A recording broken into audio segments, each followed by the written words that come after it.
this, Marlene. Imagine a world where your data basically lives forever. I'm talking about 13.8 billion years forever, as in long enough to outlast Earth kind of forever. Wait, 13.8 billion years?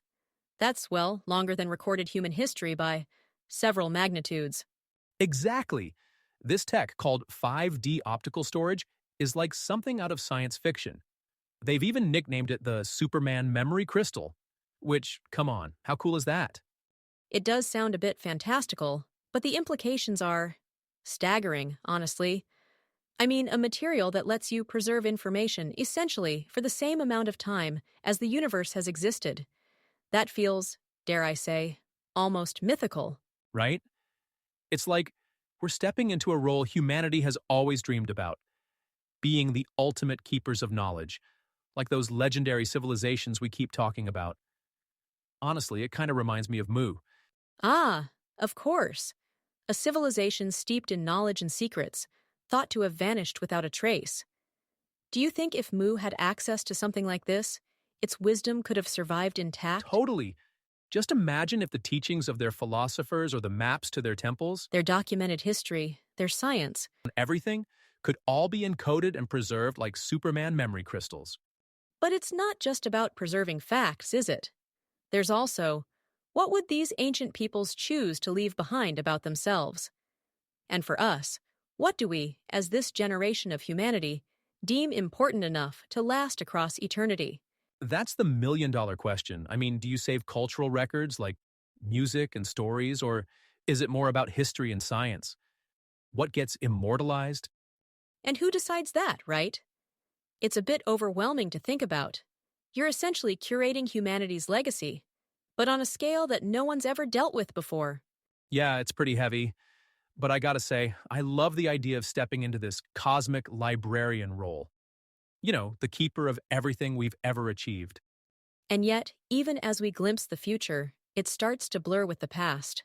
It's almost poetic, isn't it?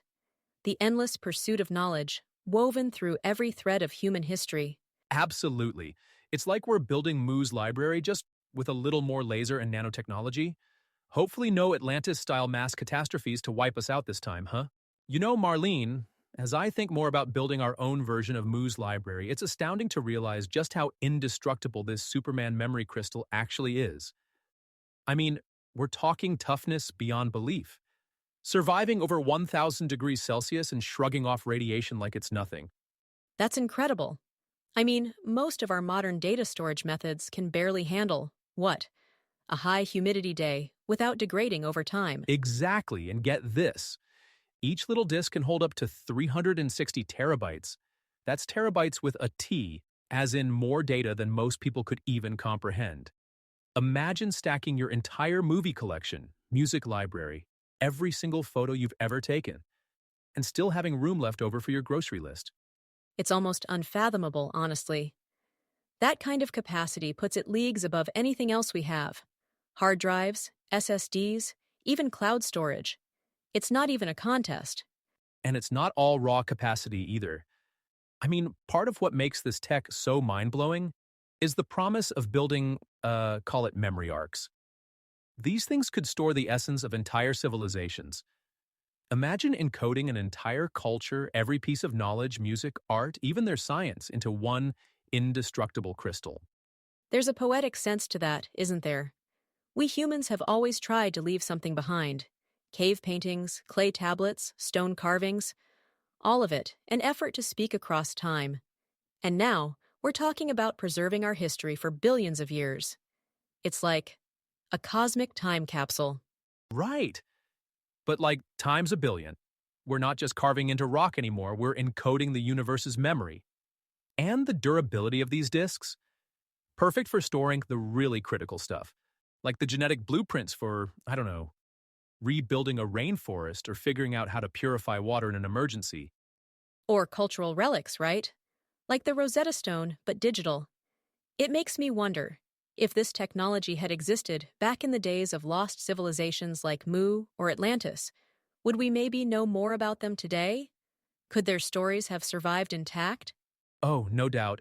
It's the ultimate safeguard against time.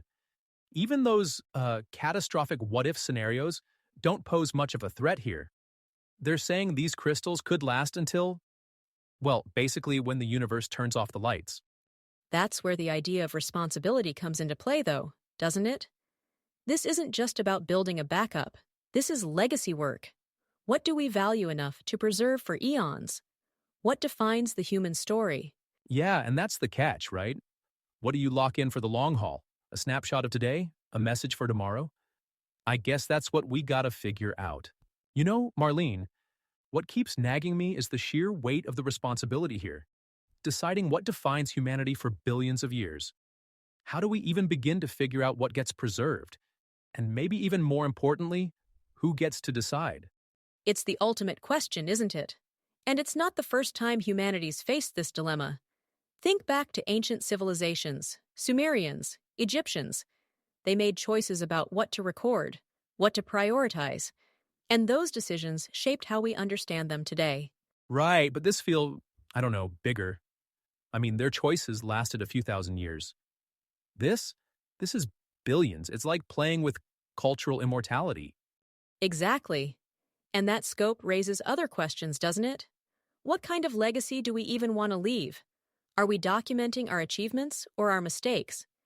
Is it about celebrating what makes us human, or leaving lessons for someone or something else? Yeah, like, do you include the ugly stuff?